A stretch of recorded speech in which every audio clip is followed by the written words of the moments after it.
Madame la secrétaire générale du genre ici représentée, honorables députés nationaux et sénateurs, mesdames les femmes ambitieuses, mesdames les femmes politiques, monsieur l'ambassadeur de la République fédérale d'Allemagne, mesdames et messieurs les membres du corps diplomatique, mesdames et messieurs les représentants organisations partenaires au projet promouvoir la participation et la représentation politique des femmes. C'est avec un grand plaisir que je m'adresse à vous, au nom de mes collègues de Corded RDC, à l'occasion de la cérémonie de lancement officiel du projet promouvoir la participation et la représentation politique des femmes, financé par le gouvernement allemand à travers le ministère fédéral des Affaires étrangères en République démocratique du Congo. Ce projet vise à créer un environnement propice en faveur des femmes congolaises afin qu'elles participent activement au processus et qu'elles soient mieux représentées dans les organes législatifs et exécutifs, tant au niveau local que national. La participation des femmes à la vie politique en RDC reste une question cruciale, notamment en raison des obstacles structurels créés par des normes et des institutions un peu plus discriminatoires qui limitent encore leur possibilité de se présenter à des fonctions politiques ou d'être nommées au niveau décisionnel de l'administration. Ici, j'ajoute un peu quelque chose à niveau ad hoc. Je pense que c'est important de comprendre que la participation des femmes, ce n'est pas seulement une question de la justice, c'est aussi une question de qualité des décisions. Il y a beaucoup de recherches sur la participation des femmes. Par exemple, dans le secteur privé, ces organisations ont des meilleurs résultats financiers que l'organisation avec les conseils d'administration avec seulement des hommes. Presque tous les processus de la paix dans le monde qui étaient un succès, c'était les processus avec une grande inclusion des femmes. C'est juste à ajouter que ce n'est pas seulement justice qui est très important, ce n'est pas seulement une question éthique, c'est aussi une question pragmatique. Un pays géré avec une façon inclusive, les décisions soient les décisions de haute qualité et avec beaucoup plus d'impact. Selon certaines données d'ONU Femmes, les femmes représentent 51% de la population en RDC. Néanmoins, la participation politique des femmes, que ce soit en présentant aux élections, en votant ou en participant activement au contrôle démocratique des citoyens, reste faible à l'échelle nationale. Les résultats des élections de 2023 ont relevé que sur un total de 477 députés nationaux élus, l'on compte 65 femmes dans l'ensemble du territoire congolais, soit 40% contre 50% en 2018, soit 10%. Ce faible taux de représentation a également été observé dans les zones rurales. Le rapport 2021 de l'Union interparlementaire classe la RDC au 154e rang sur 193 pays en termes de participation des femmes dans les deux chambres du Parlement. Depuis les élections législatives de 2018 et celles de 2023, les femmes occupent entre 50 et 66 sièges nationaux sur 500, soit 13%, et 26 sièges au Sénat sur 109, soit 23,9%. Je voudrais saisir cette occasion pour exprimer toute ma gratitude à leurs excellences, mesdames et messieurs les ministres, ainsi que les honorables députés et sénateurs ici présents, pour avoir effectué le déplacement pour prendre part à cette cérémonie. Outre le dit projet qui a commencé depuis 17 octobre 2023 est venu s'aligner aux efforts fournis par le gouvernement national congolais à travers la vision du président de la République démocratique du Congo, Félix-Antoine Tshisekedi Tshilombo.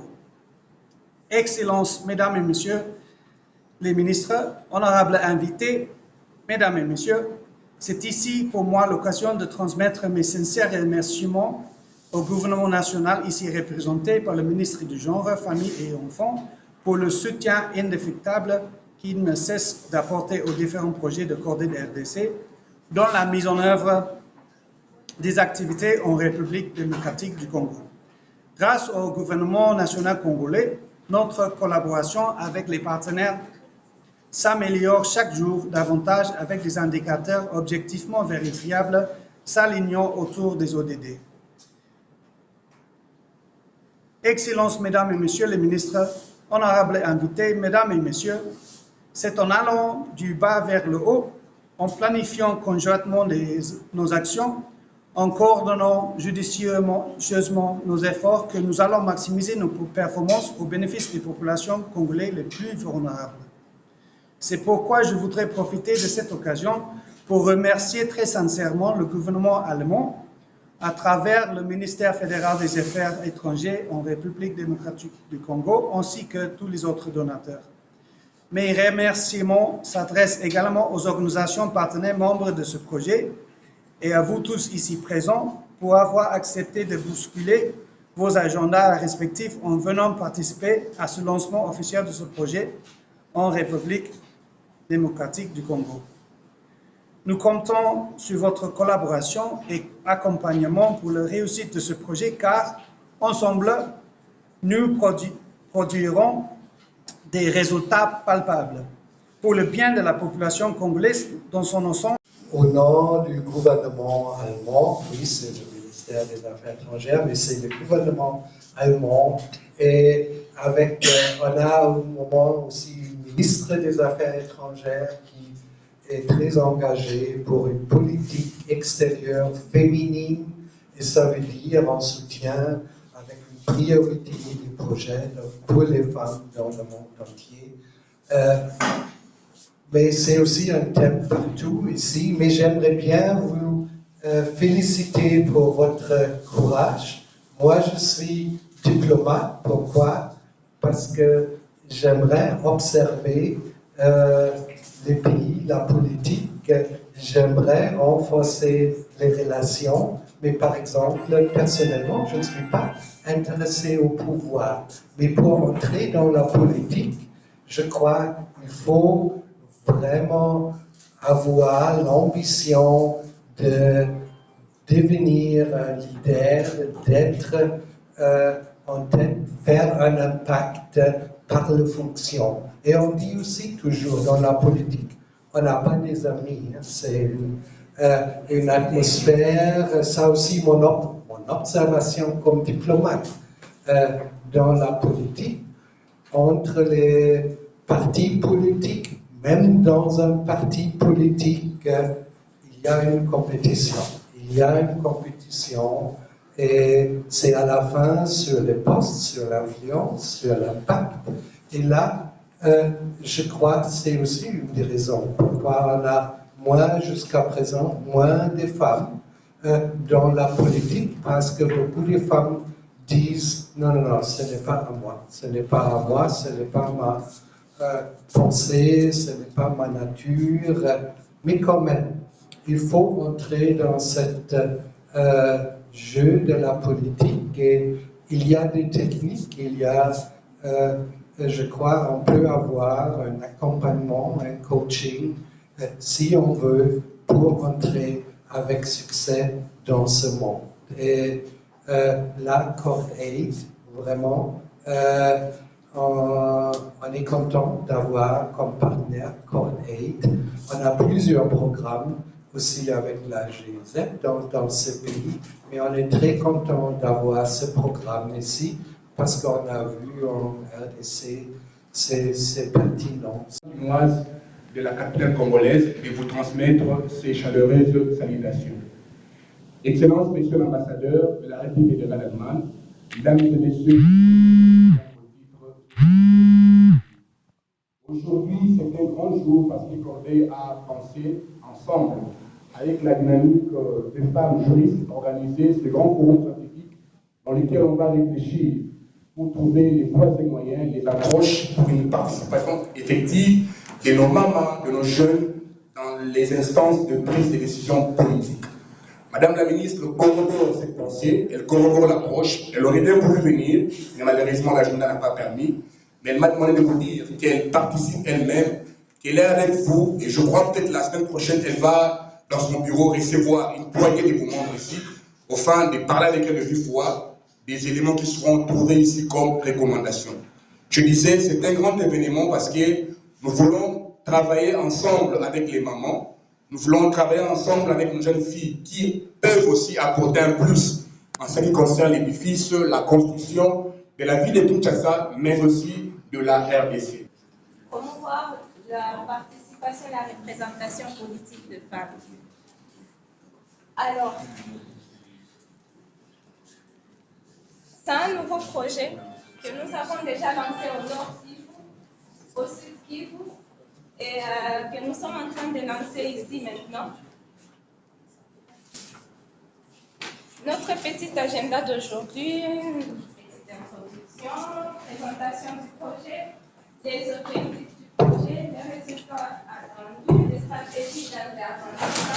Nous devons également vous expliquer ce que nous allons faire dans ce projet, comment nous allons mettre les activités en œuvre pour que nous puissions récolter vos observations et également votre contribution parce que c'est vous et pas Cordée, c'est vous qui allez mettre ce projet en œuvre.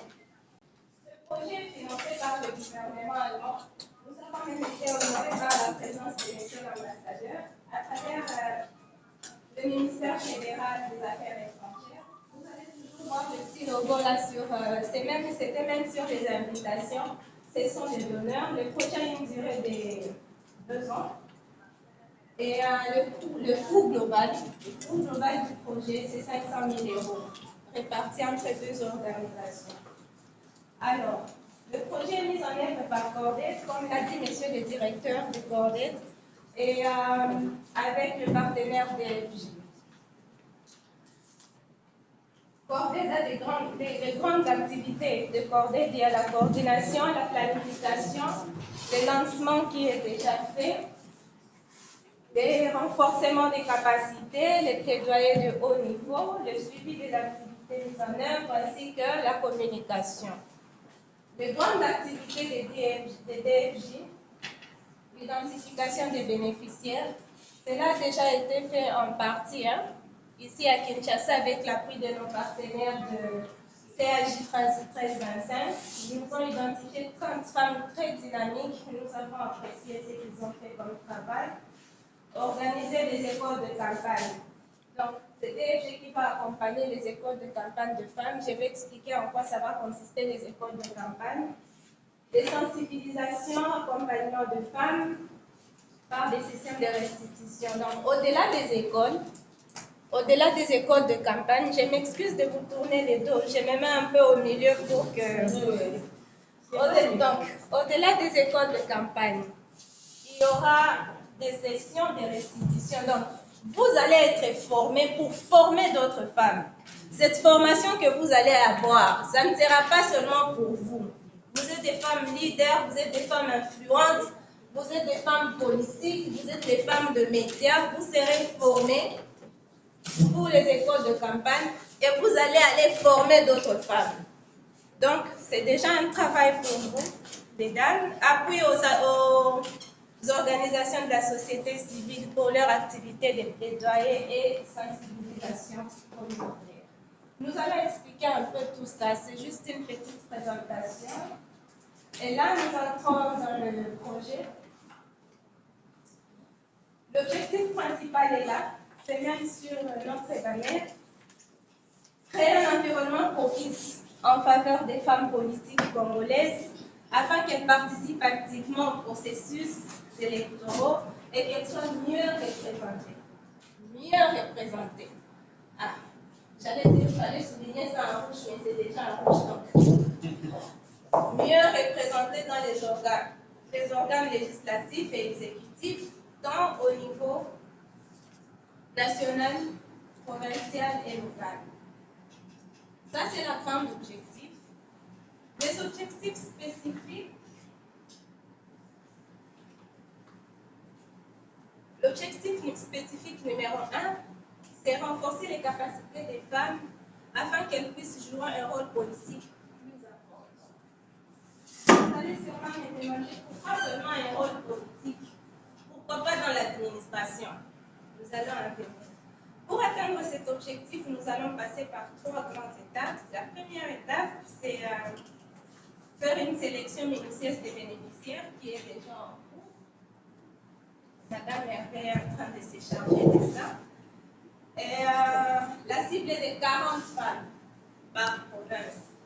Donc, les 3 provinces cibles de notre projet.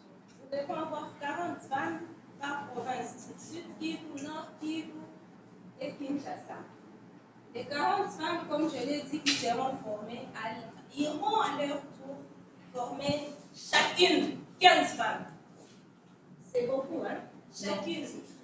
Pourquoi on a fait ça? Ça va nous permettre d'avoir un réseau et d'atteindre un nombre considérable de femmes qui sont capacitées et formées.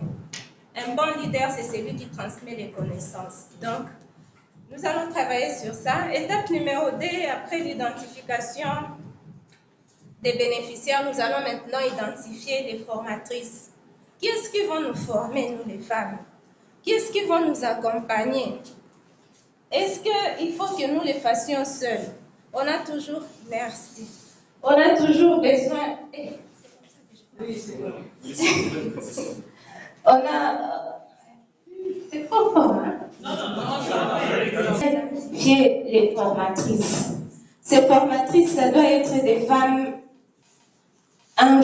plus influentes que nous. Je ne sais pas si vous voyez ce que je veux dire, mais ça doit être des femmes qui ont déjà occupé des postes politiques, qui ont déjà occupé des grands postes de prise de décision, tant au niveau national qu'au niveau international. C'est-à-dire, ensemble, nous allons identifier des femmes au niveau national et international qui vont nous former.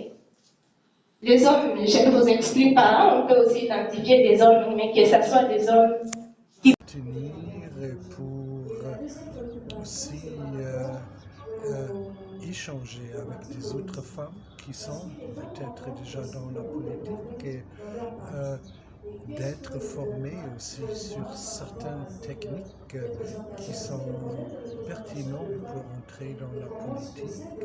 Je suis très heureux, très content aussi que le gouvernement allemand a décidé de soutenir ce programme pour 2 ans.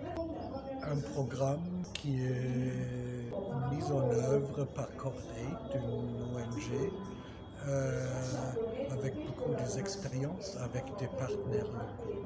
C'est maintenant aux femmes de décider quel va être vraiment l'impact de ce programme et de faire un impact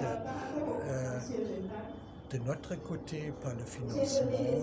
C'est un partenariat, c'est une offre, mais il faut clairement dire les résultats à la fin, ça dépend de l'engagement, de la volonté des femmes.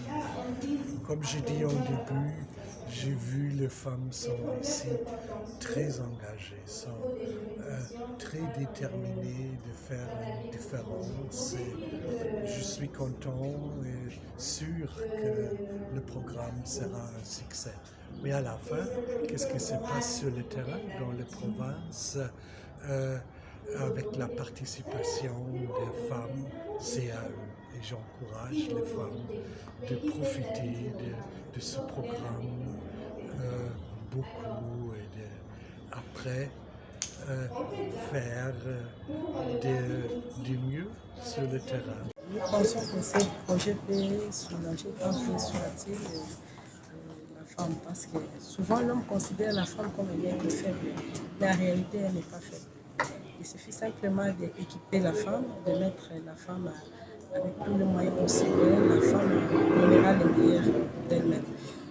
Comme ici, on doit former une catégorie de femmes, nous sommes très fiers et très confiantes à ça, qu'une femme qui sera bien formée, qui va se mettre dans ses droits et produira un très grand progrès. Nous invitons toutes les femmes politiques d'abord d'être sûres d'elles-mêmes, que les femmes congolaises ne se sous-estiment pas, parce qu'elles sont capables. et réaliser des grandes choses comme les autres femmes du monde. Que la femme congolaise aussi puisse s'engager dans la politique parce que la femme recule toujours, la femme a peur. Nous voulons dire à cette femme-là de ne pas avoir peur, d'oser pour mettre ses talents en exerce au bénéfice des autres. La femme congolaise est à mesure d'être sur la table des décisions, elle est à mesure de produire un très grand travail si on lui donne confiance et que la femme congolaise ait d'abord confiance en elle-même. Oui, en tout cas, j'ai vraiment aimé le projet.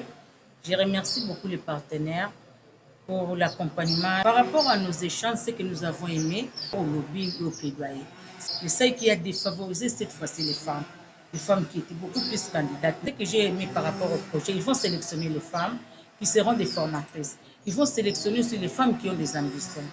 Les femmes qui ont peur, alors il faut les préparer dès maintenant pour qu'elles ne puissent pas être surprises en 2028.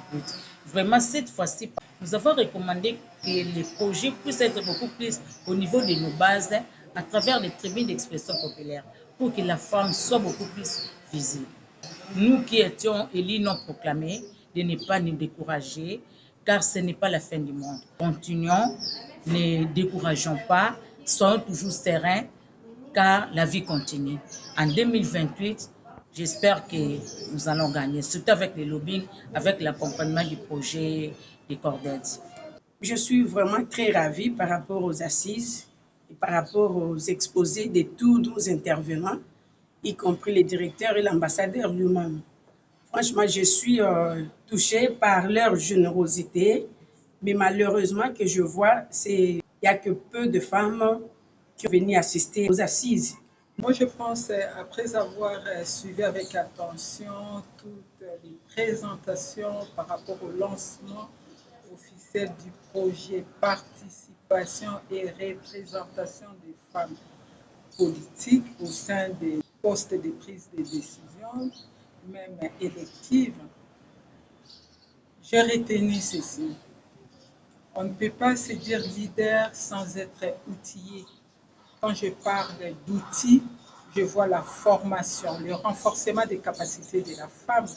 Je vois les stratégies que la femme politique doit mettre en place, ainsi que les défis au regard de la femme politique. Parlant des élections passées, d'abord, il y avait une opportunité sur le plan politique. Là, je vois la loi électorale par rapport à la liste paritaire que les partis politiques ou regroupements politiques devaient aligner les candidats. Et ajouter à ça la question des seuils. Là, c'est par rapport au mode de scrutin. Nous avons retenu beaucoup de leçons. Nous avons retenu l'impréparation de la femme politique. Nous avons retenu le manque de moyens de la femme congolaise.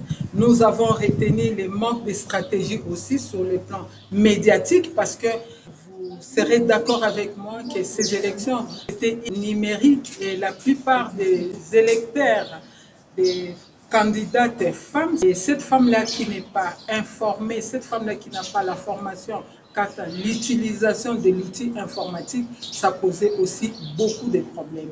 Et en cela, il est temps, parce que les élections se préparent, et là déjà les élections de 2023 est passées, nous nous préparons pour les élections de 2028, il est temps et nous saluons l'initiative des Cordettes qui a mis en place un projet pour pousser les femmes, accompagner les femmes de Kinshasa, les femmes du Nord et Sud Kivu, quant au processus électoral prochain. Les messages aux femmes congolaises, je leur dirais ceci, de ne pas se fatiguer. Nous apprenons de nos échecs et nous allons voir comment rectifier nos tirs. Nous avons invité, oui, les femmes politiques, mais aussi des femmes qui occupent des fonctions dans l'administration publique. Le but, c'était de lancer le projet, promouvoir la participation et la représentation politique de femmes au niveau de Kinshasa. Vous l'avez vu avec la présence de notre directeur pays de Gourdé, ainsi que la présence d'ambassadeurs de l'Allemagne en République démocratique du Congo, parce que ce projet est financé par le gouvernement allemand à travers son ministère fédéral des Affaires étrangères. Ce projet vise à accompagner les femmes pour qu'elles occupent de postes de prise de décision et de postes politiques avec une plus grande représentation de femmes. Comme vous l'avez remarqué, pour cette législature, il y a eu seulement un nombre de 63 femmes au niveau de l'Assemblée nationale, ce qui fait 13% de femmes seulement. C'est un nombre suffisamment très bas par rapport au nombre de représentations de femmes au niveau de la campagne. On a vu une participation vraiment très massive de femmes qui ont postulé à la législature nationale ou provinciale. C'est ainsi que ce projet vient accompagner les femmes qui ont cette vision politique à ce qu'elles puissent occuper des postes de décision, des postes de responsabilité, qu'elles participent à des réunions qui prennent des décisions sur la femme ou bien sur toute la population. C'est ainsi que nous venons de lancer le projet. Nous allons débuter avec les activités. Nous allons d'abord commencer par l'identification des bénéficiaires. Nous allons organiser une formation pour apprendre aux femmes comment est-ce qu'il faut participer à la chose publique, comment il faut prendre la parole en public, comment il faut influencer la communauté.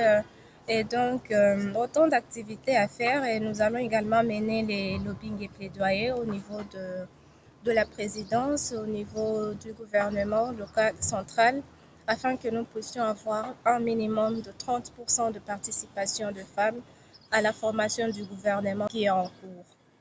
C'est ainsi que nous allons lancer également les activités des plaidoyers dans ce sens pour que nous puissions montrer au président de la République et à toute la communauté congolaise que le développement durable doit passer par la participation de la femme.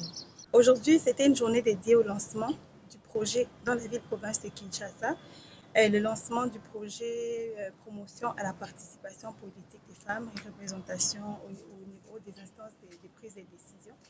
Ça a été une bonne expérience. Nous avons aimé la dynamique de groupe, des participantes qui ont pris part aux assises et surtout des recommandations qui ont été formulées par la suite. Je dirais à toutes les femmes que l'union fait la force et c'est bien de valoriser les forces, les compétences qu'elles ont déjà acquises depuis tout ce temps où elles sont en train de lutter pour prendre part, pour équilibrer la participation des hommes et des femmes auprès de ces instances-là. Donc, il est temps, encore une fois, de profiter de cette opportunité pour aller encore plus loin au niveau de notre pays.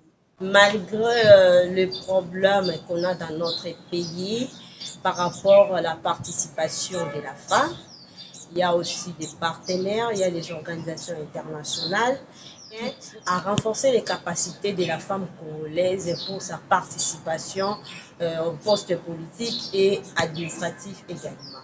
Voilà ce que le peuple congolais, les femmes particulièrement, peuvent retenir qu'il y a encore de l'espoir. Les femmes, malgré nos échecs au niveau des assemblées nationales et provinciales, nous n'avons pas baissé les bras et il y a toujours les organisations internationales, les partenaires qui tiennent la participation de la femme congolaise soit maximalisée. Les femmes congolaises doivent s'élever, doivent être unies. Les femmes congolaises ne peuvent pas baisser les bras. Nous devons continuer les combats, nous devons continuer à se battre jusqu'à ce que nous allons atteindre le sommet. Nous saluons d'abord les projets sur la promotion de la participation politique de la femme, ce qui a toujours été notre souci. Le travail est fait, mais c'est encore peu. Il faut encore chercher à augmenter le nombre de femmes dans les institutions ainsi que dans les postes électifs. Avec ces projets, nous avons aimé parce qu'il y a une valeur ajoutée, il y aura une école de campagne.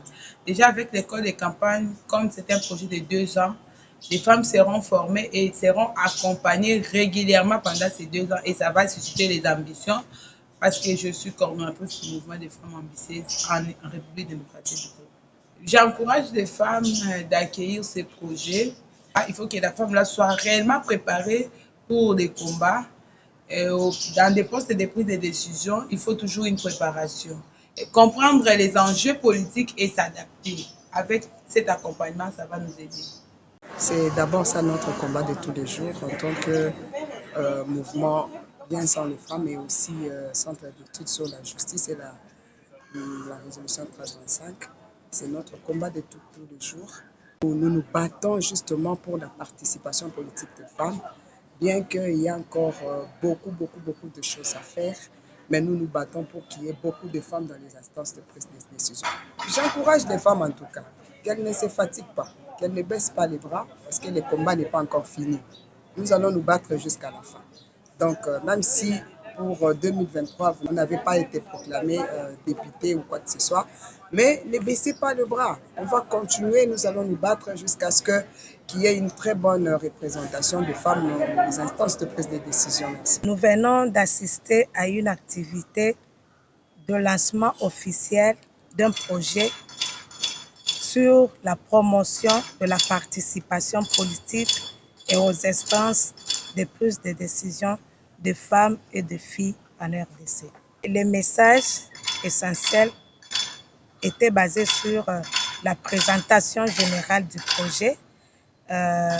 Les organisateurs ont eu à nous présenter le projet, l'intervention du projet, et ils ont dit qu'ils interviennent dans 3 provinces de la RDC, dans le Sud Kivu, le Nord Kivu et la province de Kinshasa.